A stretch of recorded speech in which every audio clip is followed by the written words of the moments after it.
Collector के लोग Thor को बुरी तरीके से मार रहे थे और उन लोगों ने थॉर को बंदी बना लिया था। तब थॉर की मुलाकात हुई हेलहाउंड से, जो था हेलवुल्फ का बेटा और सारे हेलहाउंड्स में से बेस्ट। पर थॉर के भाई लोकी ने उसका नाम थोर ही रख दिया था। इसके बाद थॉर अपने सेल से बाहर आने की कोशिश करता है और तब वहाँ पे आता है बीटर एबल, जिसने गार्ड को ढेर कर दिया था। तब बीटर एबल थॉर को आज़ाद कर देता है। पर बीटर एबल थॉर को जब चलने को कहता है तब थॉर पागलपन में उल्टा बीटर एबल के ऊपर ही हमला कर देता है। इसके बाद हम देखते हैं एक अननोन स्पेस शटल को, जो कलेक्टर की जहाज़ की तरफ आ रहा था।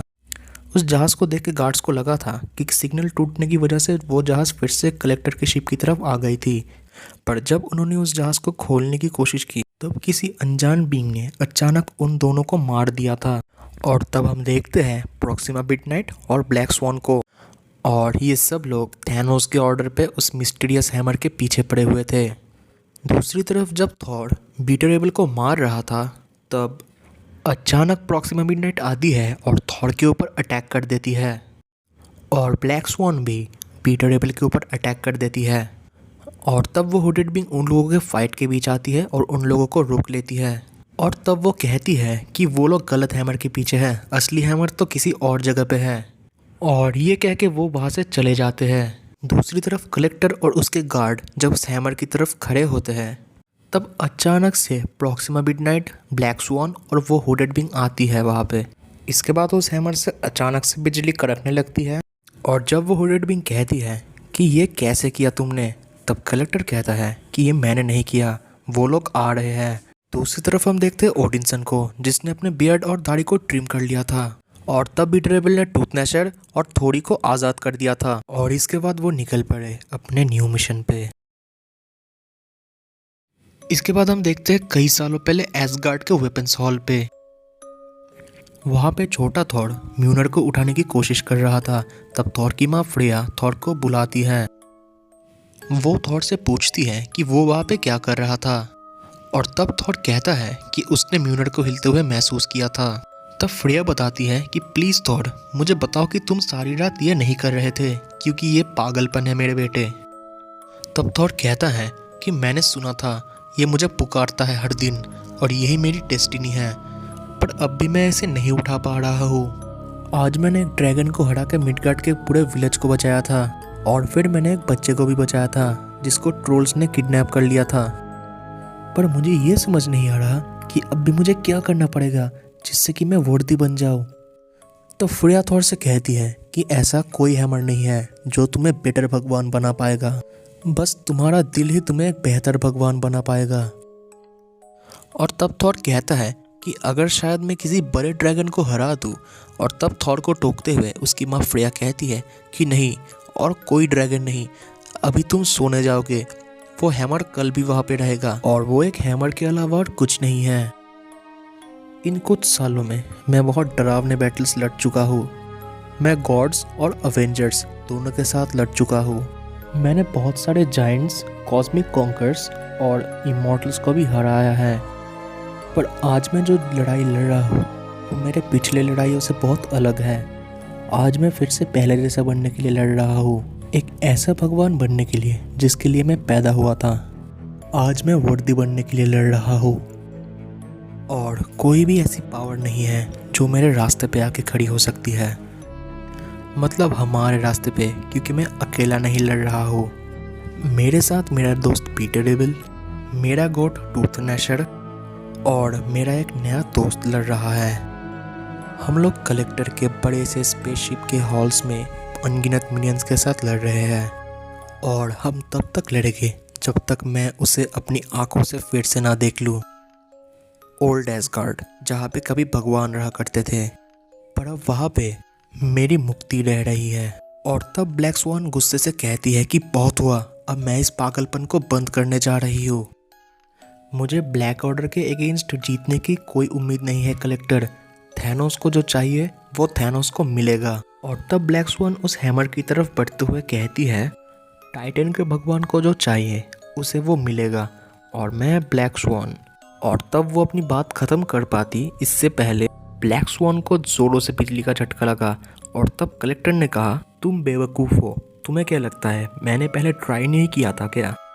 और तब प्रॉक्सिमा मिडनाइट कहती है कि अगर यूनिवर्स के एक एल्डर ही इसे उठाने में नाकामयाब हुए तो मुझे लगता है कि कोई भी इसे। और तब प्रॉक्सिमा मिडनाइट अपना बात खत्म करने जा ही रही होती है, पर उससे पहले वहाँ पे ओडिनसन आ जाता है जो कहता है कि जो मेरा है मैं उसे लेने आया हूँ, अब तुम लोग पीछे हट जाओ या फिर अपना खून बहाने के लिए तैयार हो जाओ तुम लोग।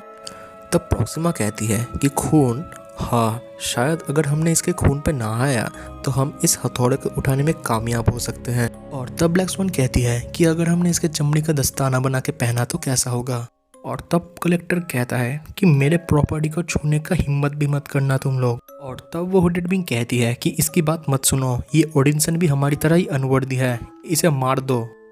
इसके बाद हम चले जाते हैं कुछ सालों पहले थॉर के प्राइवेट क्वार्टर्स पे, जहाँ पे थॉर एक काउच पे बैठ के म्यूनर को घूर रहा था। तब एक आवाज़ थॉर से कहती है कि तुम शायद हर सुबह यही करते हो, है ना? तब थॉर कहता है कि क्या करता हूँ। तब हम देखते हैं जेन फॉस्टर को, जो थॉर से कहती है कि एक ही जगह पर बैठ के बस हथौड़े को घूरते रहना, ऐसा लगता है कि तुम उस हथौड़े को छूने से डरते हो। तब थॉर कहता है कि शायद मैं डरता हूँ जेन। तब जेन कहती है कि तुम थॉर हो और मैंने तुम्हें बहुत सारे मॉन्स्टर से लड़ते हुए देखा है, यहाँ तक कि तुमने अपने पापा से भी लड़ाई की है, तुम क्यों ही खुद के ही हैमर से डरोगे। थॉर कहता है कि मुझे वर्दी होने में बहुत सालों लगे हैं और मैंने बहुत सारे ड्रैगन से भी लड़ाई की है। वो सब कहानी मैं बाद में बताऊंगा तुम्हें, पर अब भी वर्दीनेस कोई एब्सोल्यूट कंडीशन नहीं है। ये एक ऐसी चीज़ है जिसके लिए भगवान हमेशा कोशिश करते हैं। मैं इस हैमर से इसलिए डरता हूँ क्योंकि हर सुबह जब मैं उठता हूँ तो मुझे लगता है कि शायद मैं इसे कभी ना उठा पाऊँ, और ये डर मुझे तब तक सताती है जब तक कि मैं इसे उठा ना लूँ। और तब जेन फॉस्टर कहती है कि एग्जैक्टली इसीलिए ही तुम हमेशा वर्दी रहते हो। और उसके जवाब में थॉर कहता है कि तुम मॉर्टल्स हमेशा ही अपने भगवानों पे कुछ ज़्यादा ही विश्वास रखते हो। तब जेन कहती है कि तुम एक ऐसे भगवान हो जिस पर मैं हमेशा से भरोसा करना चाहती थी। तब थॉर कहता है कि मुझे पता नहीं कि मैं क्या कहूँ। तब जेन कहती है तो एक काम करो, कुछ मिनट्स के लिए बस चुप रहो। इसके बाद प्रॉक्सिमा मिडनाइट अटैक करते हुए कहती है कि तुम्हारा सर थैनोस ने नहीं मांगा था एसगार्डियन, पर मैं फिर भी तुम्हारा सर उनको दूंगी। पर थॉर प्रॉक्सिमा के अटैक को डिफेंड करते हुए कहता है कि थैनोस के पास ऑलरेडी एक सर है, पर उसमें हिम्मत की कमी है। जब उसमें हिम्मत आए तब उसे कहना कि एसगार्ड का राजकुमार उसका इंतजार कर रहा है अपने हैमर को लेके। और तब दूसरी तरफ पीटर एबल ब्लैक स्वॉन से लड़ते हुए कहता है कि ब्लैक स्वॉन, मैंने सुना है कि थैनोस अर्थ के किसी जेल में कैद है और तुम भी बहुत जल्द उसे ज्वाइन करने वाली हो। तो ब्लैक स्वॉन कहती है कि असल में तुम ही अपने घोड़े जैसे शक्ल वाले लोगों से नर्क में मिलने वाले हो। इसके बाद हम देखते हैं हेलहाउंड के साथ उस हुडेड बींग के फाइट को, जहाँ पे वो हुडेड बींग हेलहाउंड से पूछती है कि हेलहाउंड तुम यहाँ क्या कर रहे हो। तब उल्टा हेलहाउंड उससे पूछता है कि तुम यहाँ क्या कर रही हो। तब वो हुडेड बींग कहती है कि सुनो डॉग, मैं तुम्हें रुकने का आदेश देती हूँ। इसके बाद हेलहाउंड कहता है कि मुझे नहीं लगता कि तुम और किसी को भी कमांड देने लायक रहोगी, स्पेशली इस डॉग को। और ये कह के हेलहाउंड उसकी तरफ आँख फेंकता है। और फिर हम देखते हैं द कलेक्टर को, जो टूथ नैशर के साथ लड़ते हुए कह रहा था कोई इस पागल बकरे को अपने चेन से बांध के फिर से इसके पिंजरे में कैद करके आओ। क्या मुझे कोई फर्क महसूस होगा? वो सब कब होता था जब मैं उसे उठा के फेंकता था और वो अपने आप ही मेरे हाथों पे आ जाता था। मैं कब उड़ सकता था? और तब हम देखते हैं उस हैमर के चारों तरफ बहुत खतरनाक तूफान को, जिसके अंदर थॉर जा रहा था। क्या उन दूसरे हैमर्स की तरह ही इसकी भी आवाज़ मेरे कानों में गूंजेगी? और जब थॉर उस हैमर को उठाने जा ही रहा होता है, अपने चारों तरफ बहुत सारे चेन्स को देख के वो हैरान हो जाता है। और तब हम देखते हैं वो कोई और नहीं बल्कि द कलेक्टर है, जो थॉर को चेन से पीछे खींचते हुए कहता है, मैंने तो तुम्हें पहले ही बताया था, तुम समय बर्बाद के अलावा कुछ नहीं करते।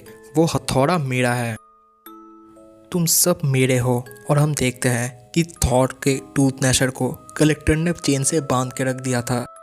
तब थॉर आगे सोचता है कि वो हैमर चीख रहा है, वो एक ही बात बार बार दोहरा रहा है, मेरा वर्दी थॉर कहाँ गया। और फिर हम वापस जाते हैं 9 महीने पहले ओडिनसन के प्राइवेट क्वार्टर्स पे। वहाँ पे ओडिनसन उस जगह को देख रहा था जहाँ पे वो अपने म्यूनर को रखा करता था। तब ओडिनसन को किसी आवाज़ ने बुलाया कि थॉर, ओडिनसन। तब हम देखते हैं बीमार जेन को, जो ओडिनसन से कहती है, मैं तुम्हें ओडिनसन बुलाना पसंद नहीं करती और मुझे लगता है ये नाम से ज़्यादा इंसल्ट है। क्या मैं तुम्हें प्रिंस या फिर कुछ और नहीं बुला सकती? और मुझे माफ़ करना, दरवाज़ा खुला था और मुझे तुम्हारी चिंता हो रही थी। मैंने तुम्हें बहुत दिनों से अपने कमरे से बाहर निकलते नहीं देखा और मैंने ये भी सुना है कि उस चांद वाले घटना के बाद तुम अपने रूम से भी बहुत कम निकलते। क्या मैं फिर कभी आऊँ, क्योंकि मुझे लगता है कि तुम बिज़ी हो। तब ओडिनसन उसके जवाब में कहता है कि बिज़ी? हाँ, मैं बहुत बिज़ी हूँ। मैं बिज़ी हूँ नाकामयाब, नाकारा और अनवर्दी होने के लिए। तब जेन कहती है कि मैं तुमसे बहुत प्यार करती हूँ और तुम उस हैमर से भी बहुत बढ़कर कुछ हो। तब थॉर कहता है कि हाँ, ये तुम्हारे लिए कहना बहुत आसान होगा जेन, क्योंकि तुमने उसे कभी नहीं उठाया है। इसके बाद ओडिनसन अपने प्राइवेट क्वार्टर्स को छोड़कर जा रहा होता है। तब जेन कहती है कि थॉर रुको। तब थॉर कहता है कि अब मैं थॉर नहीं रहा। तब जेन उससे पूछती है कि तुम कहाँ जा रहे हो? तब थॉर जवाब देता है कि मैं एस्गार्डिया में एक ऐसी चीज़ को ढूंढने के लिए जा रहा हूँ कि जिसे मैं अब भी उठा सकता हूँ, मेरी शराब को। मैंने कई महीनों से कुछ नहीं पिया है। मुझे सिर्फ खाने में ग्रुएल मिलता है जो कलेक्टर के पेट्स को खिलाया जाता है। मैंने काफ़ी समय से तारों को नहीं देखा है और मेरे दोस्तों को भी मैंने नहीं देखा है। मैंने अपनी माँ की आवाज़ को भी बहुत समय से नहीं सुना है। मैं उम्मीद करता हूँ कि वो ठीक हो, पर मेरे दिल का एक हिस्सा मुझे कह रहा है कि वो ठीक नहीं है। तुम यहाँ तब तक नहीं सो सकते जब तक तुम मार खा के बेहोश ना हो जाओ। दूसरे शब्दों में, मैं बस अनवर्दी ही नहीं हूँ, मैं बहुत परेशान हूँ। जब तुम्हारे पास एक बहुत एनहांस्ड एक्स हो और ब्लैक उड़ू से बना हुआ एक हाथ हो, तब उसको बहुत डेंजरस कॉम्बिनेशन कहा जाता है। और जब तुम्हारे पास एक बहुत बड़ा और हंगरी गोट हो, तब तो बात ही कुछ अलग है। दूसरी तरफ हम देखते हैं थोड़ी को, जो उस हैमर को उठाने की कोशिश कर रहा था और वो कहता है इसका टेस्ट हिलहाउंड के गंदगी से भी खराब है। कलेक्टर चीखता है कि मुझे परवाह नहीं कि तुम किसी केज में बंद हो या फिर किसी के ऊपर सवार हो, पर तुम सब मेरी प्रॉपर्टी हो। ओडिनसन सोचता है कि एक आवाज़ जिसने सब कुछ ले लिया था, एक आवाज़ जो अब भी अनसुना है और एक आवाज़ जो अब भी बुराई को टाल नहीं सकती, एक आवाज़। और तब हम देखते हैं थॉर कलेक्टर को बहुत ज़ोर से धक्का मारता है, जिससे कलेक्टर नीचे गिरने लगता है। एक आवाज़ ही काफ़ी था मुझे नीचे गिराने के लिए। मुझे फिर से उठ खड़े होने के लिए और ताकतवर बनने के लिए आवाज़ों से भी ताकतवर बनना पड़ेगा। मुझे अपने दुश्मनों से भी ताकतवर बनना पड़ेगा और अनवर्दीनेस से भी। और मुझे बस एक चीज़ चाहिए, मुझे चाहिए एक हैमर। तब हम देखते हैं अनसीन को, जो कह रही होती है कि हाँ, मैं सब देख पा रही हूँ। जिसकी शुरुआत आवाज़ से हुई थी, अब उसका अंत बिजली से होने वाला है। सो गाइस, ये था अनवर्दी थॉर का इशू 4। और वीडियो पसंद आए तो वीडियो को लाइक कर देना, चैनल पर नया है तो चैनल को सब्सक्राइब करके बेल आइकन को प्रेस कर देना। मैं मिलता हूँ आपसे अगली वीडियो में, तब तक के लिए गुड बाय।